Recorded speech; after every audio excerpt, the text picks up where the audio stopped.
What's happening, everybody? Hey, Daren, great to see you. Thank you for hosting this again. Yeah, man. Always. Hey, Daren. Welcome in. Good to see you guys. Eric, All right, Victor. Yeah, Eric, Josh. Josh, Victor, hey, all good to see you all.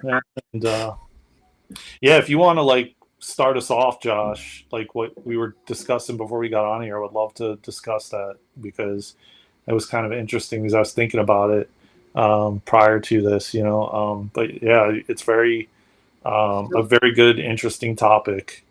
Yeah, but it kind of leads in though with your when you were talking about your frustration there. So if you wanted to lead in with where you were Okay. going there, because otherwise Okay. there's no real context in any of that. Okay, yeah, I was basically hello everybody, welcome to another live, to another roundtable with Josh, Victor, Eric, and myself, and we were just discussing because it's been like 8 years, and my dog passed away yesterday. We had to put her to sleep, and she was having seizures practically majority of her life, and um, I just, to see the last, I would say the last few months, but March was like 13 seizures in March. And it was just really challenging and difficult to watch her deteriorate. Um, and so, yeah, I understand that a lot of these situations cause us to get us to go within and to go deep inside ourselves, and like Josh was saying, find the love for ourselves, um, and uh, and at the same time, being awake for so long and majority of my life, the things like the spraying and the different things, yeah, I and the suffering people are going through and everything else that you talk to, yeah, I guess sometimes I forget about it and I get lost and question everything, and then Josh was bringing up a lot of good points. And if you want to elaborate on it. Sure. I mean, it's kind of hard to recreate a conversation that just happened, but we can do what we can kind of flow it out from here. But yeah, yeah, you were talking about how it's hard for you to have your dog pass there, but realize though, I mean, for your dog to in favor there, that's not. But you when you have a pet, of course, and you're talking about how the medical was not working, and all the medical stuff with your dog and the suffering, but I mean, I don't know. It's hard to kind of recreate the conversation we just had, but stepping into that into the suffering, when you buy a pet, the sad thing is that we don't realize this, and so this day comes, and then it bowls us over. But when you get a pet, you do realize that it comes with that termination date, right? So I mean, when you get a spouse, it's going to come. So we buy into these tragedies, and then those tragedies, we already knew. You knew the moment you first laid eyes on that cat, if that and you brought that cat or the dog into your house. I apologize. It was Victor with the cat and the dog into your house. When the moment you brought that pet into your house, you knew the moment that happened that you were stepping into a little bit of a tragedy. Were you not? Yeah, I mean, I did, and then like I said to you, I mentioned earlier, oh yeah, the talk of like the med beds and we can heal ourselves and how we've been suppressed from realizing we can actually heal ourselves. Hmm. All of those things. That's the part that supposedly they're being kept from us, or suppressed or hidden, or only certain people have access to it. That's the part that I get lost with. Um, uh, Certain people have access to it, and then majority doesn't, and majority doesn't, and then we're hooked into these, pharmaceutical things, and all, which creates more perpetual suffering, and I guess that's where my frustration lies. Oh, sure, but again, you're frustrated with the group as a collective, though. How is day? And as you can be, but when it really boils down to it, this is all and this is where we got in the conversation here. This is the Darren show. So, and it's all the Victor show and the Eric show, all right? And so in that aspect, you can sit here and be frustrated about what they are doing, or it's just kind of what is. I mean, until the collective realizes that there's even a they, right? First off, we have to step past the fact that there's a they. Victor knows there's a they, and Eric definitely knows there's a they. But do they know there's a they? Yeah. First off, and then 40% to 60% of they you are even talking about aren't even real people. They're the NPC background players that are there, if you want to prescribe by that theory, right? If that are there to help us as the actual physical creators create our universe. They're there to be the grand antagonist. Or did we lose Eric there? What happened? Yeah, I think we lost her. Yeah, he's back. I think he's back. Oh, he's back. Oh, wait, there we go. All right. Much love. And please jump in there, Eric and Victor, too. I mean, they're the grand antagonists in our universe, right? If you didn't have an antagonist of some sort, or if you didn't have the death of your pet as well, how would you grow? How would you, if you didn't have a greater source field of people where 60% are programmed background players there to either interrupt or cut you off in the car or whatever it is, right? And for myself, every time I back up in a parking lot, there seems to be a car that drives by. Why? Again, program background players to show me a lesson of some sort. So in our case, they're getting frustrated about that. We can, but until those who are outside of the background players, those who are the ones who are awake, right? That's why you don't really need the entire population to move the population. You only need like 2 to 3% getting together. During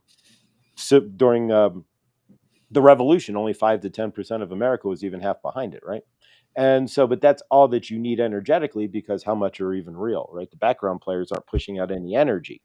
So it's us who need to get together as the actual physical creators and create that change if we want it. We can get frustrated about it, but getting frustrated only stops Daren from creating his universe. And if the dish is already trying to run away with the spoon energetically, right? Those who are creating the greater source field are already trying to run away with our energetics in the first place through television and other things, right? Light vision and And other things. oh, go ahead, Josh. No, please go ahead, Victor. Something else to add on to, Daren, is please consider, and I'm not trying, you need to do your morning process, of course, but is the frustration aspect of it is know this should give you some solace, and you already know it anyway, is more, the veil is lifting more and more each day. Think about it. Just a year ago, how often would you see med beds even spoken about outside of conspiracy circles? You see? Yeah. And it's become part of our vernacular now to talk about these things. And as we talk about them, guess what we're doing is we're bringing them into the light, bringing the truth out in things. And I get your frustration. I just lost my mom in November, and my girlfriend and I were speculating, hey, I wonder if the med beds are going to be, I wonder if this technology is going to be released before my mom passes away. And then she goes and sits to the med bed and she wakes up and she's like, oh, hey, son. And then I'm like, Mom, you just missed the last 4 years because you've had Alzheimer's. You don't remember anything, but here's what's happened in the last 4 years. I was wondering if I was going to have an experience like that, but keep them, so I like to say on my show, we're in charge of our reaction to any given situation. And I'll just leave it. I'll open the floor to Eric right there. Or you, Daren, however. Go forward, Daren, if you want. One thing to it, and then Eric, if you want to go ahead. Like, I that's how I felt about my dad. The same exact thing. There was talks about it because they came out with the EE systems, and they I don't know if you guys heard of those, the energy enhancement systems. And there's a guy named Jason Shurka who has been promoting it heavily, and now, from what I hear, they've added on to these systems, and they use scalar wave technologies. And you go and there are a lot of them around the world, and you go and you sit in this room, and the machine's there, and it brings your body back to balance, so to speak. But you still have to like do things, like eat properly or eat healthy and different things. You can't just go in there and expect it does do it, but you can revert back basically if you don't. But apparently, I've been hearing just recently that Rife technology is incorporated into it now. And then there's some other technology that they upgraded the scalar wave. And so it's like that was around at the time, but I wasn't informed that you had to be in them a certain amount of time if you had cancer, And he was going and seeking those things at the time as well. But even then, I started hearing about, med beds and and I wasn't laughing when you said that. I was just laughing at someone's comment about the medical is whatever crap or something. Somebody said in the comments, he said that. I was kind of I was like, okay, yeah, I've been definitely a part of that since the 80s. The health industry with my dad, again with cancer in '97 and stuff. So I guess you could say what Josh was saying about what everyone keeps talking about this golden age and the age of Aquarius and the age of love, and where everyone's going to be in harmony and balance, and we're going to be in harmony with the animal kingdom and all these kind of things. Like, why couldn't we come here and still have all of that and still grow and evolve, but come here and have fun, not oh, you got to work 80 hours a week and pack all this money away to then get old and decrepit and die. That's the part that but then there's this golden age that everybody talks about, and that I feel in my soul that this planet's going to get there, that the whole planet's going to wake up, and and we're going to be in harmony with everything, and still be able to expand and grow, so that's kind of where if you want to add to it, Eric, I know you were going to say something. I'm sorry for interrupting. No, you're good. No, I guess along those lines. Oh, cool. I need to get that. One of the things I've kind of tried to sit into more recently, especially today, is just like the feeling and knowing of just being the luckiest person ever.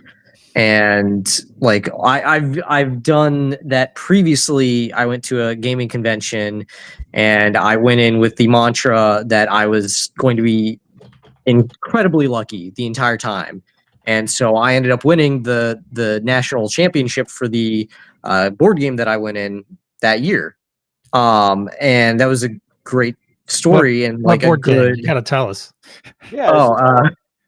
I don't know if you know the board game Diplomacy. Oh yeah.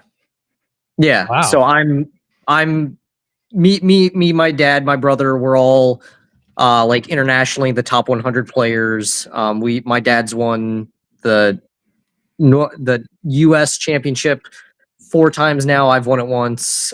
So we play every year in Indianapolis. Huh. So Wow. yeah. But along those lines, it's been a long, not entirely fun week for me, but like getting back into kind of my own balance is realizing that like as hard and as tough as for me the past 8 months or 9 months since I've lived out here in Chicago now have been, I've been insanely lucky to where like I've not had to work a 9-to-5 job. I was so abundant in my previous job that I could basically just go through dozens of spiritual experiences in my own free time now over the past 9 months or whatever. And this kind of all goes into an idea I had like earlier this morning or yesterday, but of like how, oh god, I just lost it. But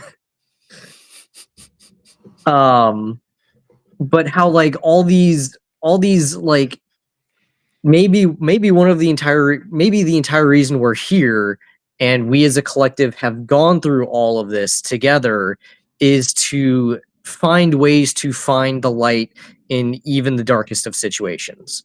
Because I mean, you have an entire history of people in Russia or in medieval Europe or all these peasants all over the world who like they have such squalid, horrible lives by many standards, but like they still find time to celebrate. They still find time and find ways to find beautiful moments with their kids or beautiful moments with their loved ones. And it like even like child laborers and like factory workers in China who literally do 12 plus hour shifts every single day year round and never have a day of vacation or sick leave. Like they find moments on the factory floor to be human and find ways of showing care and love to one another.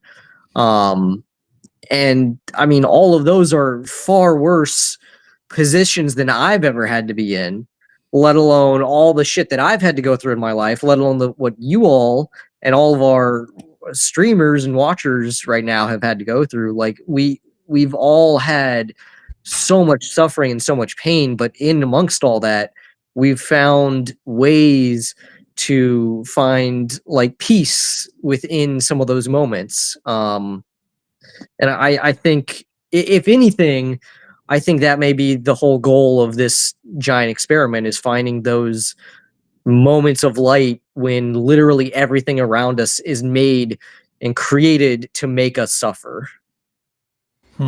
Yeah, like shining your light bright within the dark, like still, can your light get brighter, can you find in the chaos? Yeah. Something that just occurred to me too, you spoke about the golden age, and I believe that we sign up, we sign up for these experiences that we have. And it's not, some of you may believe it or you may not, but it is what it is. And think about it, maybe the golden age, because we're the sum. Everything deemed positive and deemed negative, all right, experiences as a whole, think about it, are still experiences. So if we're these higher beings that come down to have these experiences deemed positive and deemed negative, they are still experiences, especially for these all-knowing Q-type beings. And we make up these wonderful experiences. So, these wonderful iterations, so we can have these meaningful experiences deemed positive or deemed negative. And maybe the golden age is actually the golden age of the experiences. You see, instead of this golden age coming into all light, maybe, I'm just going to throw it out there. It's not exactly what I like the whole light thing far better. I would rather go into a higher density and live the last of my remaining years in a wonderful society and a planet that is for everyone, where everyone is doing what they want to do and being creative and loving on one another. And that's what I want. That's what I want personally. But maybe the experience of getting there is what the golden age is, because it's the golden age of experience, perhaps. Yeah, because you have both sides of the fence, right? You have the contrast of both the right. And now you like what's the word? You have even more deep gratitude for it, like you verse, now that you like can have the you've had both experiences, I guess you could say. So now you can like enjoy it even more, I think. And I ask all of you, what do you have gratitude now that you didn't 20 years ago? Because I know you all have at least 20 years of experience. So now what do you have? What do you have gratitude for? You notice how your gratitude is a lot more thorough.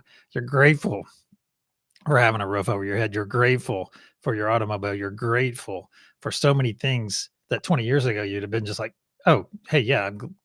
Oh God, I've got to go put gas in my car. And do you see my angle there? You're probably far more grateful. You're showing gratitude on so many different levels now, instead of just being grateful. Oh, hey, my car got me to work today. Oh, that's cool. Or my car helps me, do this or do that. But now it seems like the gratitude is getting deeper. And we spoke about that, I think, last night or the night before, about being so full of gratitude. And it comes back to it. I'm grateful for the experiences I'm having. I don't always enjoy them. They're not always deemed positive, but I'm grateful. I'm grateful for that medicine. Not only that, but you're humbled even more, like I'm like humbled as you can get each and every time you drop into even more humbleness. Oh, here's some more, Daren. Here's some more. Yeah. So, I mean, that's that's another, but you know what, to your point, all of your points, I think also to what Eric was saying too, it's every single time, can you come back to love? No matter what happens, like Yeshua did, and how he could see the, people from the pain they were in, not the act they're doing, and always see everything from a lens of love, regardless of what transpires, what happens, who's doing it, who's not doing it. Can you come back to love? I think that's the biggest part of the experiment. No matter what kind of tragedy is happening. Because you know what? At the end of the day, I feel like, and I feel like every situation that has happened that's been super huge for the collective has brought everybody together. 9/11, all these different things, people come together in these storms that happen and destroy things, and it brings people together. It builds community. People become closer. Even in the death of someone, or so I think. Oh, go ahead. No, go ahead. To Eric's point of love, guess what? In 6 months, you're going to think about your dog. You're going to think about it every day until you get to a certain point. And I was thinking about my cat earlier when I was making breakfast, and I thought, oh God, the love just swelled up in my heart. And guess what? As I like to say, love never dies. And you're going to realize in a year, it's going to take you some time. You're going to get over your sadness, but you're going to still love that dog just as much as you did yesterday and the day before and the day before that. That's beautiful. That's absolutely beautiful. Yeah. Yeah, it's not the first one, so and we realize we can get through anything because through these situations, and then we have another one, and then we're like, oh yeah, I went through that before, and I got through it, and at some point, and I still had love for them, and so yeah, I think it's also us realizing our power and who we are, and we become more powerful every time we go through these. Do I believe that we need to? No, I don't. I disagree with that, and I feel like I'm making that change. In the collective consciousness, that we don't have to go through those types of challenging things. It can be much more easy to expand and grow. It makes that thought. I used to joke with one of my buddies that next iteration I think I'm going to go on some purple planet and sit by and be a purple plant next to a purple lake and just hang out for a couple hundred years. Earlier, I said the same thing. Yeah. Go back to my home planet, and because we might say we know, but we could have all four of us been different races in the previous iteration. There's nothing saying that our timelines, that all of our human iterations have happened at once, is there? I don't know. Because we like to look at it that way, but perhaps we jump out for a couple iterations and then come back, jump out, learn something, jump out, take a break, and then come back. We could be, and there's others that say, oh, we're just a fraction of our soul, and we're doing this on multiple different dimensions and multiple different iterations. You guys ever hear any of that before? Oh, like the multiverse theory, sure. Yeah. You exist in all space and all time, doing all things all at once, like the Bagel movie, right? So theoretically, there's a version of us infinitely doing an infinite number of different things in an infinite number of infinite universes infinitely. If you want to do the mirrored infinite universe, then we could be going on forever. An infinite number of universes mirrored forever, always existing in some form or fashion. But they're all different parallel universes, right? So I mean, we get Mandela effects here, but you could be in a universe that has a reverse Mandela effect, right? It goes from the Kit Kat with no dash to a Kit Kat with a dash, and so we go from the Kit Kat with a dash to no dash, right? So hey, which one are we in? We're in the no dash universe, or Rod Serling or Sterling, right? So it could have been Rod Serling, and then it turns to Rod Sterling, but in our universe, it's Rod Sterling that turns to Rod Serling, right? Which one is it now? Sterling, right? That's right. Rod Serling. It's Serling now, but it was Rod Sterling as far as I knew since I was born. So the question is, there could be an infinite number of inverse universes just inversing that way alone that we are standing in. And if we're infinite consciousness, you could blow your mind. Then we could be on an infinite number of planets, infinitely doing infinite number of things, infinitely forever, infinitesimally. And this is we're only in the vibration that we can feel, but there's an infinite number of vibrations of us going out forever, right? Think about that a second. The infinite mirrored universe. Wow. I did have That's kind of mind blowing, isn't it? Yeah. No, I did have one experience where I guess technically being out of body experience, but I had I got to go into a different timeline altogether.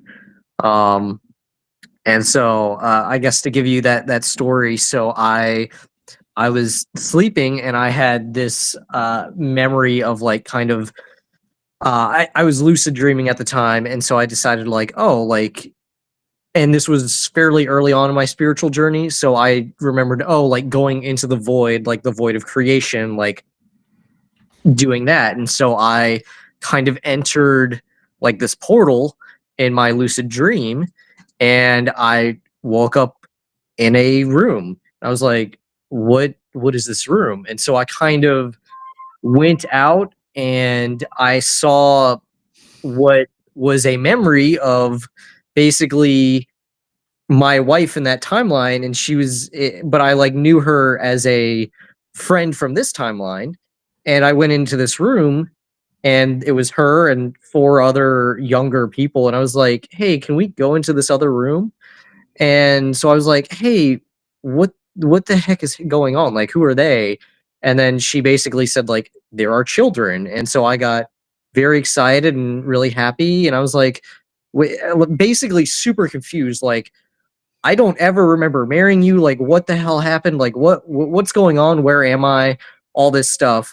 And so then she took me aside and began to start to explain stuff. And I was like, oh my God, like I basically walked into a whole other timeline. And that's where mid sentence talking to her, I woke up in my bed and like was like about to speak the rest of that sentence and was in a completely other timeline. And it was just Wow. absolutely crazy. And like it was, I mean, it was as real as it being in this room right now. Wow. And yeah, and the other crazy thing was like talking to her, she said like we met or like it like we started dating or whatever like 100 years ago. And I was like, 100 years ago, what the hell are you talking about?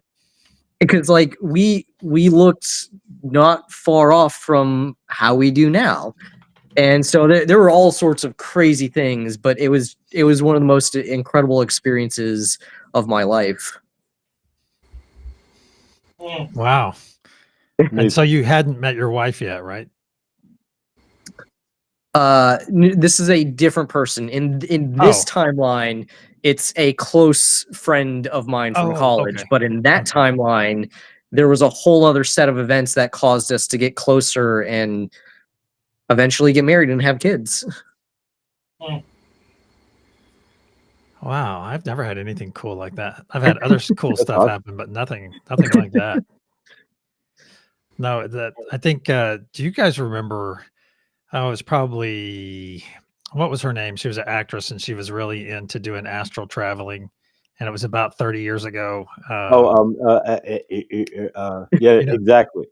you know who I'm talking about. But she talked about it all the Shirley time. MacLaine. Shirley MacLaine. Okay, I want to tell you a quick story. Then I was on a helicopter carrier back in the late 80s. Yeah, it was the late 80s, and we were on our way to Acapulco, of all places. Terrible duty, terrible.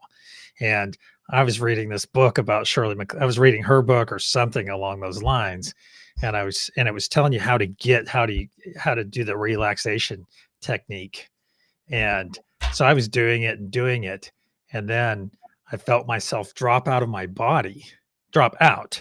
All right. I dropped out and went all through all the decks, and I realized and we're pretty low. They always put the jar heads down at the bottom with all the bilge. And we were dropping, I was dropping through all the decks, and then I hit the water, and it freaked me out so bad. I was like, what the heck? And then boom, I came back in my body, set up, hit my head on the pipe that was over my rack. And then I was like, what in the world? And I had no one there I could talk to about it. Everyone was asleep anyway, but I had zero person that I could talk to without, someone taking me to go talk to a Navy doctor about, Navy shrink or something. But the thing is I put it away. It was like my warning, because it freaked me out so bad that I actually accomplished it. But the thing is, I woke up, we were in a storm.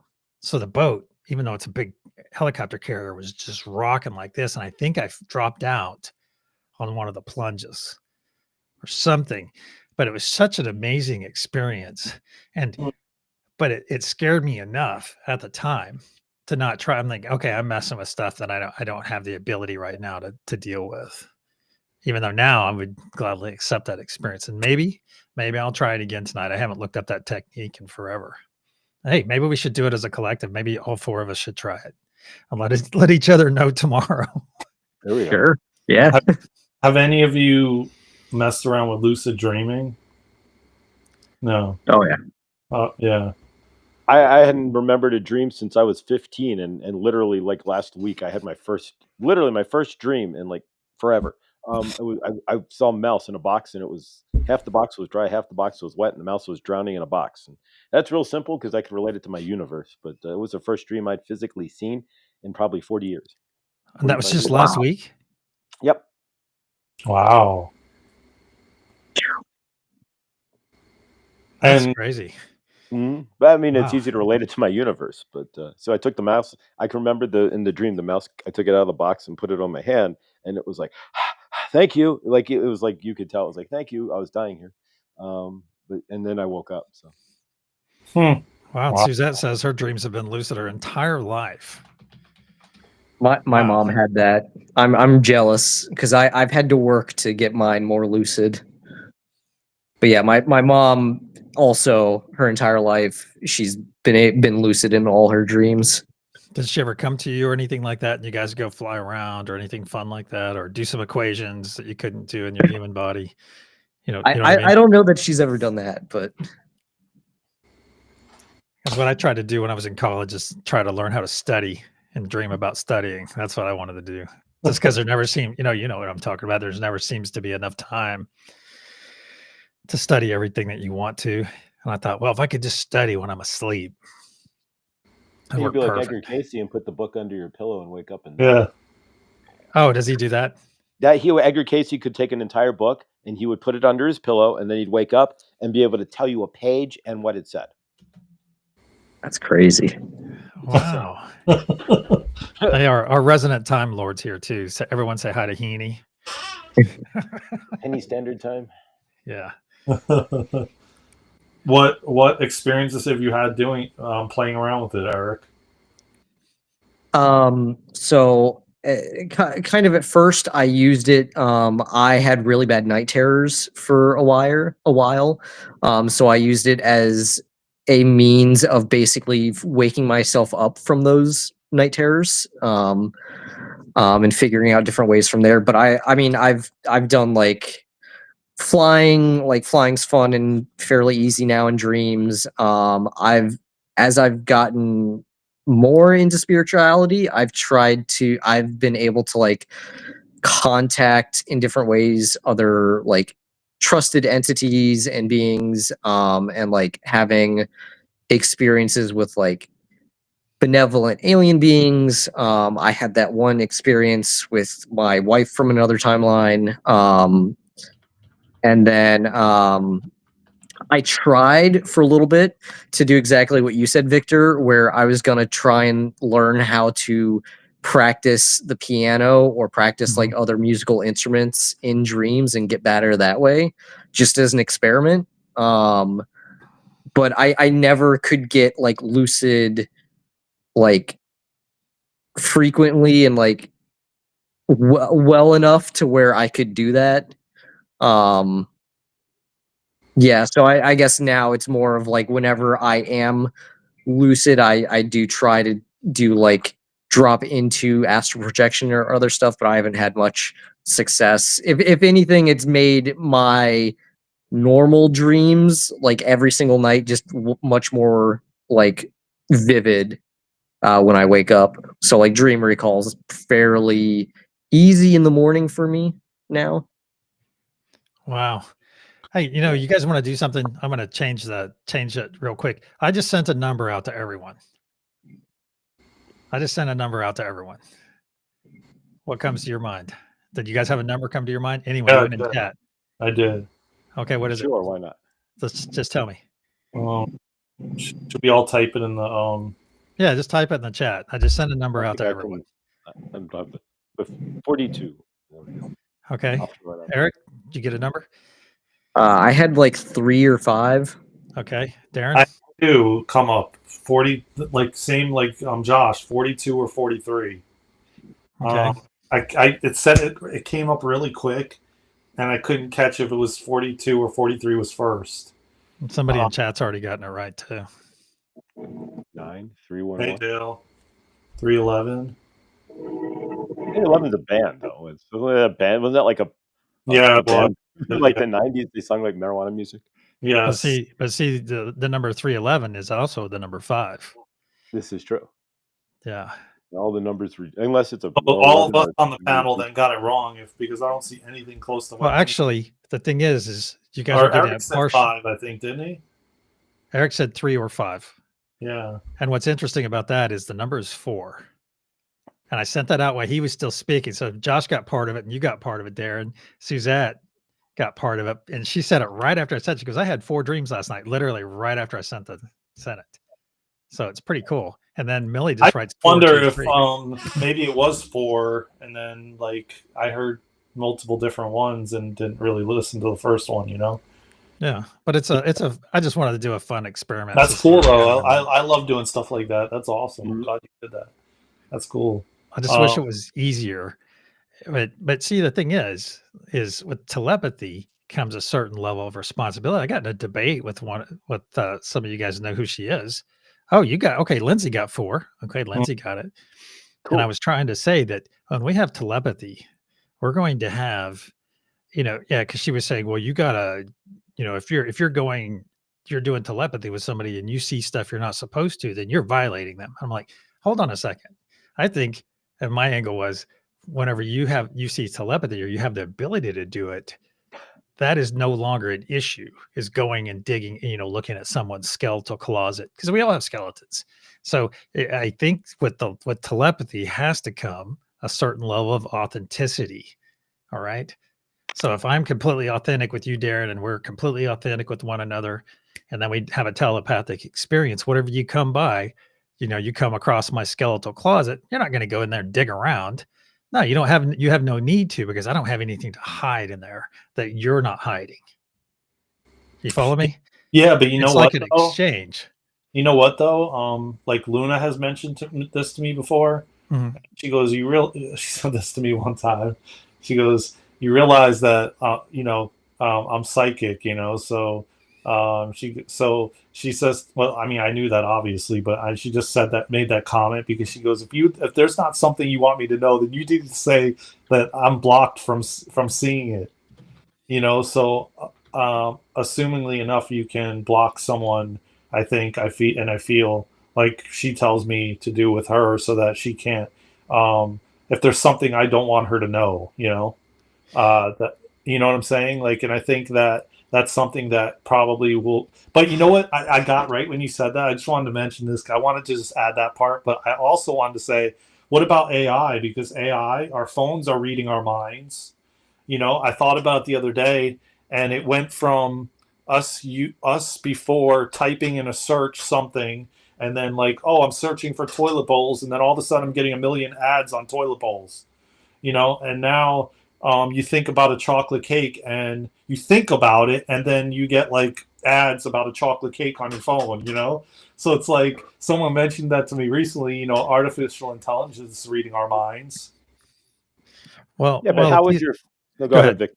No, you go ahead. How would your phone know what you're actually thinking, though? Your phone doesn't know that, but it might know that if you've been looking up bakeries or something. So what the phone's now actually doing is inferring, and that's where it gets dangerous, because it's inferring based on your search results, your history, what you've been watching on YouTube, and it's trying to now algorithmically somewhere create a visual picture of what you might want, because it can't really, if you're thinking about cake, it's not just going to show up on your screen. If it did, I would drop that. If I'm thinking about cake and next thing I know, do you like cake? I would be like, what the hell? I dropped the phone out of my hand and hit the floor. But what they're doing is, and this is way worse, is they're taking everything that you do and trying to build this AI picture of you and feed it back to you. And that's where it gets scary, is then because you are now becoming a digital loop of yourself inside your own phone. Think about that a second. Yeah, but you see also, like, it goes with like the chip, that like Neuralink and different chips that they're trying to do, like to get to the point where, quite literally they're reading your mind, they don't need to. They can read it now based on your key logs, your strokes, what you watch on YouTube. Yeah, what you play. They've had years to perfect that through Facebook, through all of what they've set up. all of that all the way back to to MySpace. They've had all of this time to set all of that up, and to algorithmically, they don't even need any of that. They can pretty well predict if you're thinking cake and then you're seeing cake. What are you putting in the phone that's telling them that you want cake? That's the question. Okay, let's take this up another level too. Yeah. Think about this. All these AI computers, I deal with Grok a lot. A lot of our community uses Chat GPT. I use Grok. And some of these AIs are running on quantum computers. Yeah, And, yeah. we're thinking that we're just only writing this record that we're creating right now. We're only writing it to YouTube. No, we're creating a quantum record. Yeah. So if these computers are working, does a quantum computer access the quantum realm? And if so, could it not be coming and looking at your records and could possibly look at the next record and the next record to when you're about to search for chocolate cake, Josh? If this is already written, think about this a second. If this is already written, if you have an Akashic, is this not possibly already written? Maybe the AI has figured out, this could get really twisted. Maybe the AI has figured out a way to reach into the Akashic and present to you what it feels, like, hey, you're going to be hungry for on April 12th, you're going to eat at Longhorn Steakhouse. So we're going to start sending you advertisements to Longhorn Steakhouse. We don't know because we're sitting here as when you're in a show. Truman had no idea he was in a show, right? Then that it was partly scripted, right? So if you're sitting in a show, you don't know that you're in a show and that your Akashic technically could be the script, and that maybe, think about this. It's like that the advertisers have figured out that'd be the primo there. They set all these computers up because it's all about making money anyways and control. And so they set all these multi-dimensional computers up to rip into our dimensions just to feed back us advertising. Think about that a second of our future. No, but Daren's sitting there thinking cake, it's showing up on his phone because it's tied to his Akashic. Yeah, and I also do think that they've gotten so advanced that they could potentially read your mind and plant. I've heard even people talk about them implanting thoughts into your mind and different things. Like nothing really. I guess you could say for me, nothing really surprises me if that is happening. Well, that's possible through 5G. 5G is a weapons. It's a military grade weapon system. Yeah, it's feasibly possible to feed just as much to feed you a thought that you think is your own original thought through 5G as it is to spin it fast enough to drop you on the floor in 3 seconds flat. Exactly. Yeah. And to my case in point about the thinking of cake and the have your cake and eat it too. Yeah. Yeah. I mean, we have no idea how far dimensionally any of this really reaches, where we reach, and how much is mirrored back, or anything else for that matter. Yeah, and I mean, well, hell, I do know, and I believe a lot of this stuff has been suppressed, like we were talking about this on a previous show, replicators and all these different, these higher dimensional being technologies that we don't have access to, that is available, and that they're potentially using, like Doge is using, even with their quantum systems, that they can, whether the stuff was deleted or not, they can still track it and find the path to where it went, or so on and so forth, as to how they're finding all the money that's been, so with their quantum systems and stuff. And well, I mean, you can even use like a remote viewing to track some of that, because I mean, everything leaves traces at some level. So yeah, I mean, there's all sorts of tools and all different means and ways that all of that can be accomplished. It just depends on how sophisticated you want to get, and how detailed, and what layer of the consciousness that you want to affect. Because you've got the conscious mind, you've got the unconscious mind, you've got all the layers of the unconscious mind, all the way up to like higher levels of consciousness. So it all depends on what they're trying to affect, probably. Yeah, and I do agree with what Dale said, even about you like speaking, like talking about it, and then it shows up in your algorithm on your phone or something, like chocolate cake. I'm talking to you guys about chocolate cake. Maybe when we're done with this, I'll see all this stuff on my phone. I was about to say, I don't want to see tons of ads for chocolate cake now. Like, please, Yeah, right. if I can affect my own like ads, please just negatives to chocolate cake. Just tells you how open your microphone is on your phone. Yeah. I saw one of those a couple of days ago. A guy has Facebook open and he just has Facebook Marketplace open and he's holding his phone like this and he's talking to his spouse or whomever's with him and says, "Hey, I really would like to. I think I'd really like to build a bowling alley or at least learn more about bowling alleys." And then that meta thing starts thinking and it populates all of Marketplace with bowling alley stuff or bowling related things. Yeah. Yeah. So I haven't retried the experiment just because I don't need any garbage in my. I don't use Facebook enough. Maybe just use somebody else's phone. Yeah, so they can get all the bowling alley things. No, just kidding. But to another point too, I've been lamenting the last couple of days. You know, you go and spend a lot of money on a LG television, all right, and I use one thing on the television. Well, my son's PS5, so I hooked to it, so I get on YouTube that way. But through the actual television interface, the only app I use that's on resident to the television is Pandora. All right, to put on my nice music throughout the day. And they pushed down a user agreement, and they pushed down this big user agreement.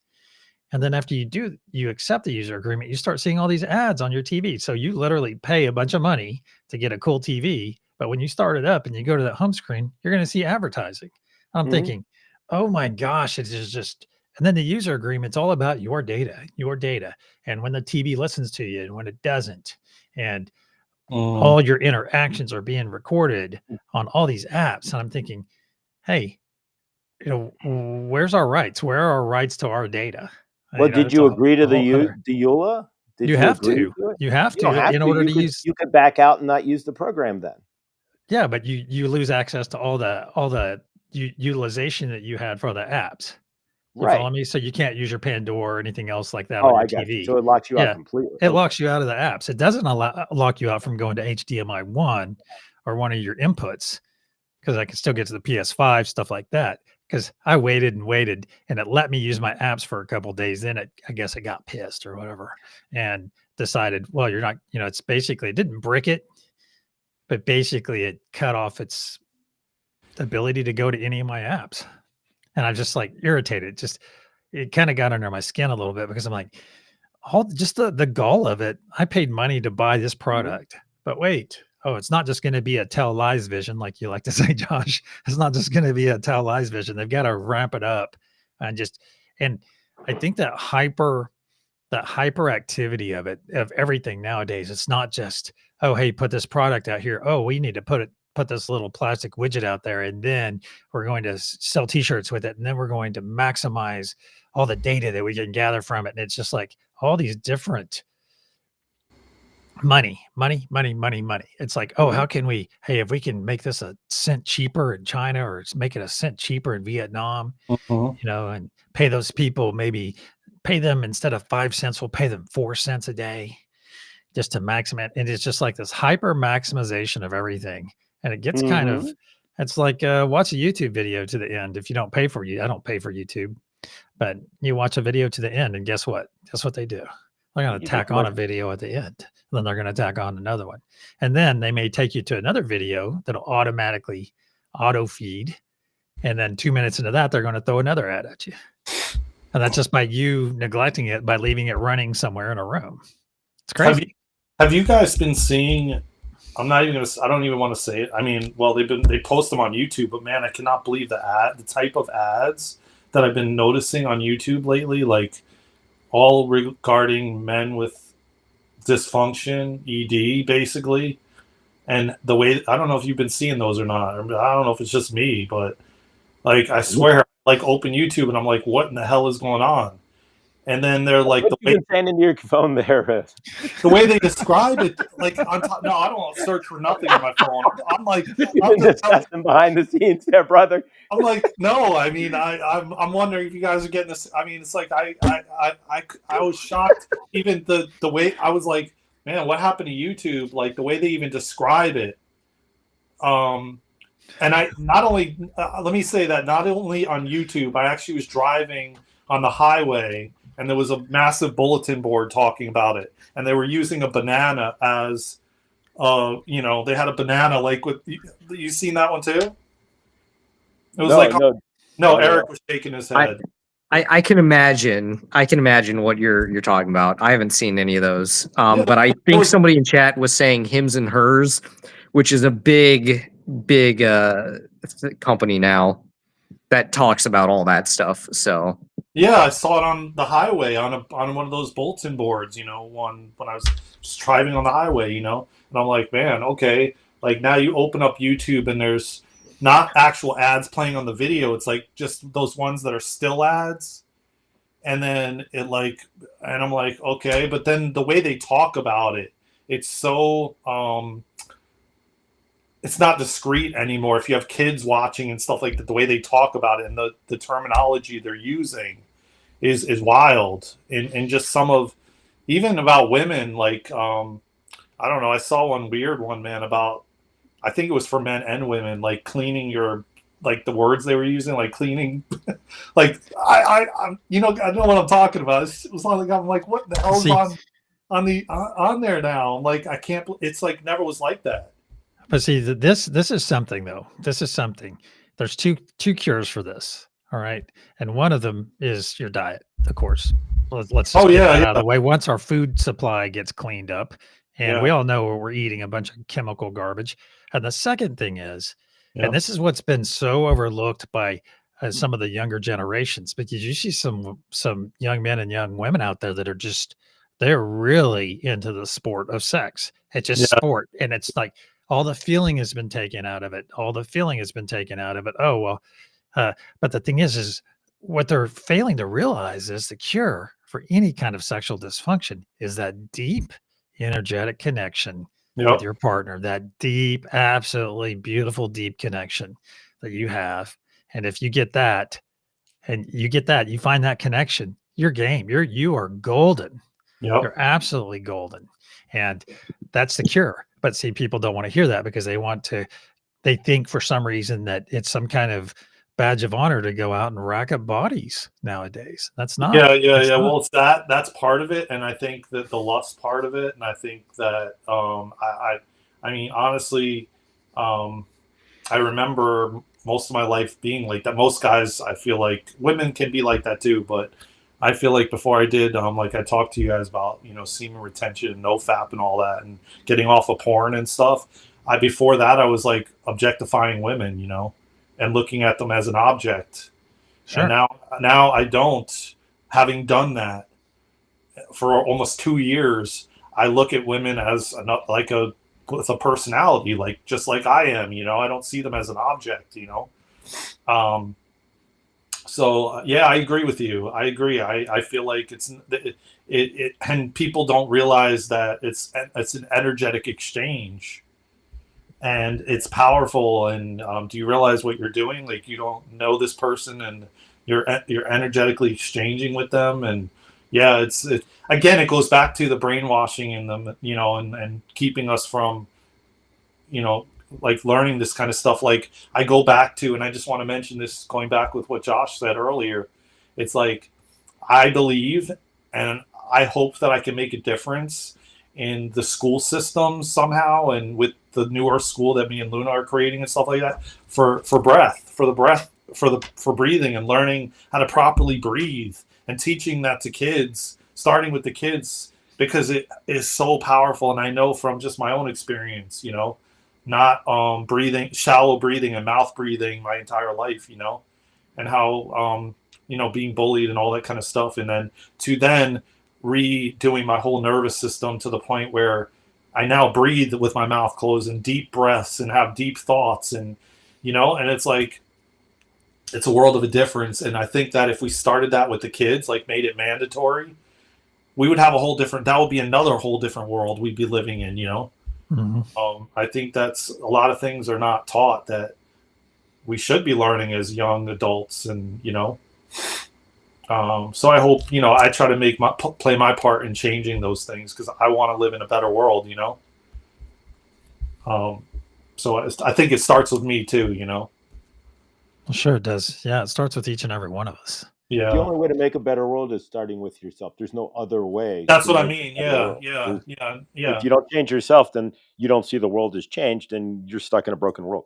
So it Exactly. has to start with you. Period. Yes. That's Yes. that's the thing. People are looking for change in the greater source field. You can't look for change outside of yourself. If you do, then you're already fighting upstream. If you don't change, it's when you change yourself, you see that nothing else needs to change because you're the one who changes, and it's all you're the universe, anyways.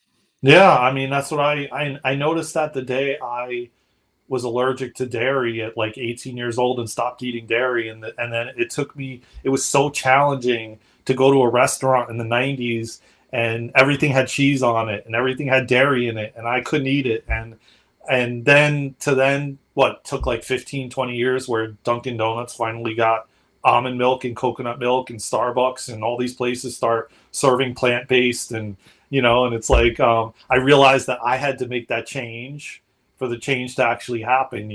Or I could have just kept eating McDonald's or Wendy's, and nothing would have changed. Granted, they're still around, but I know that I played a big part in that movement of where things have gone with the food industry.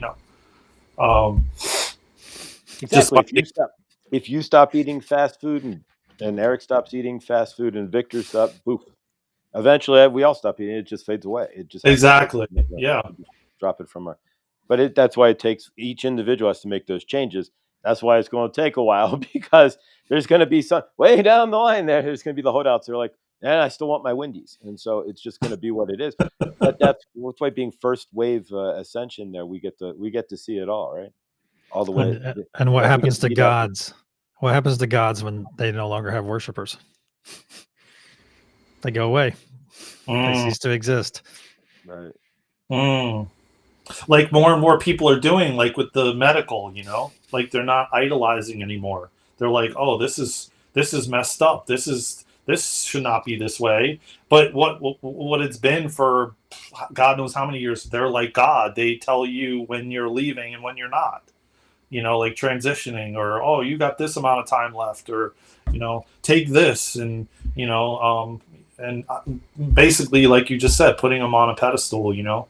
And now I feel like people are actually realizing it and awakening to what's actually happening. And yeah, it's beautiful time to be alive, right? Well, C19 kind of took care of the showing, like we're in the apocalypse, right? So everything's being brought to the light, and Yes. so right, so we got the light shown on the medical community, and real fast, and so if you see it, and again, there's a lot of us who didn't see that and still have not seen the light, even though the light was pretty darn bright and shined on, and it was pretty obvious. But if Mhm. you, again, though, it's all about vibration. So we can't hold those who don't see that light in any other vibration than love, the same vibration as those who do see the light. We have to treat everybody with equal love. It's just we have more compassion for those who don't see, and keep going back, beat me some more, please. I'm not had enough pain. They keep going back for more pain, and that right, and then they realize why. Oh, all of a sudden my heart feels weird, and I don't know why. Nine times, right? So you go back, but that's just we have to have compassion because it's all based on what you see and where your vibration is at. So this is like living in a multi-level marketing scheme, right? So everybody's on a different level within, and we're all getting scammed in some fashion. Not really, but you know what we're getting at. They're all trying to take our energy, but where you're at, depending on the level of the multi-level marketing system that we're in, either they're taking all of your energy, or you're sitting there looking down on the pyramid, going, "Wow, I feel bad for all of you down there. I can see where they're stealing the energy." And it's really that's kind of where if you can see it that way, it kind of helps. Mm, interesting. I like that perspective. Yeah, everybody in a multi-level marketing scheme doesn't realize if you're in the middle at the bottom of it, you may not realize that you're at the bottom of a pyramid getting scammed from the top. But if as you start to wake up in this thing, you start to real in the multi-level marketing scheme, you realize, wait a minute, the guys at the top are taking everything from the guys in. It's kind of like a parallel to our universe on planet Hmm. Earth. God, it is. Mm-hmm. We live in a big MLM the whole time. Damn. Ron Popeil, right?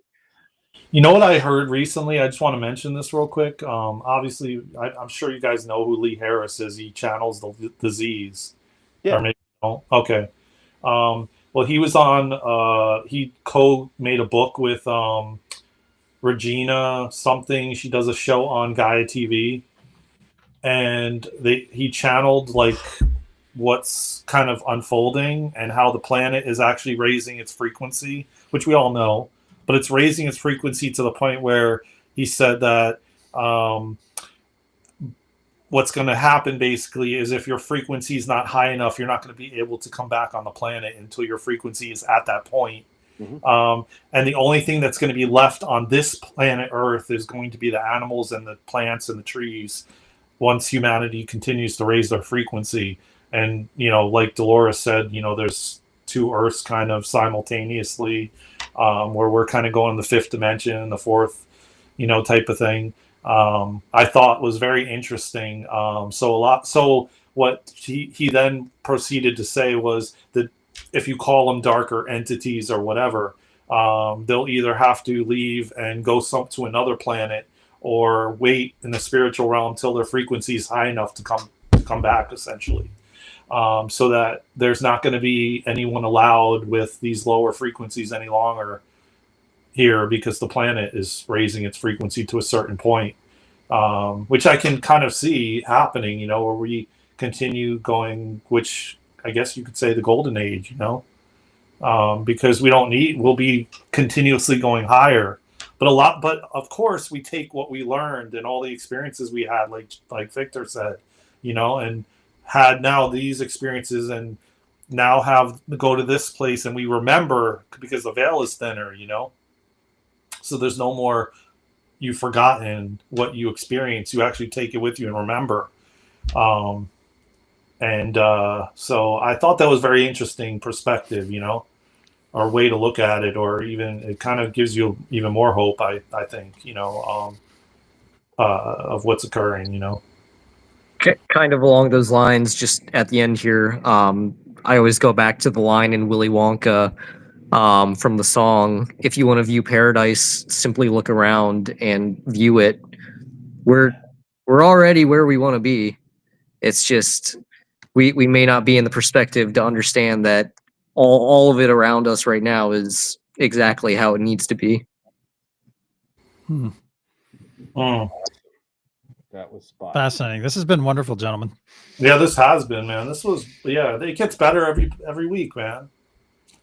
Deeper and profound, and we vibe with each other more, and I love it. Maybe we can get Mr. Bits to join us next week. Yeah, I was going to ask you, is he going to be joining us, or? I'll talk to him. I'll talk to him and see if he can. He's been making a lot of maps. He's a map maker by trade, so. Oh wow. He's been very busy. Does he make them for Fortnite? No, he works for the. I don't know if it's the U.S. Geological Survey. No, no, because I was watching this guy. I was watching this kid on YouTube, man. And he met this guy, and the guy literally was buying a Lamborghini or something like that. And he goes, "How did you make your money?" And he goes, "I make maps for Fortnite." And he goes, "What?" Wow. And then he said, like, he gets like 300 something thousand a map or something like that or more. Kid was like 22 years old or something like that. And he literally makes maps for Fortnite. So I was like, that's why I just thought of that. That's pretty impressive. That's not exactly easy. No. Yeah, he was young and he was getting like this custom. He was at like in one of those exotic car places, and he met the guy. He just ran into him, and it was like some green Lamborghini he was getting custom or something. Was this Daniel Mack? He did. The guy who runs it. There's a guy who runs into all these famous guys who run into. Oh no, I don't think his name. He chases around all these sports cars, and then you see all these famous guys and stuff. Oh no. How did you earn your money, right? How did you buy your Ferrari? Right? but no, we should have this.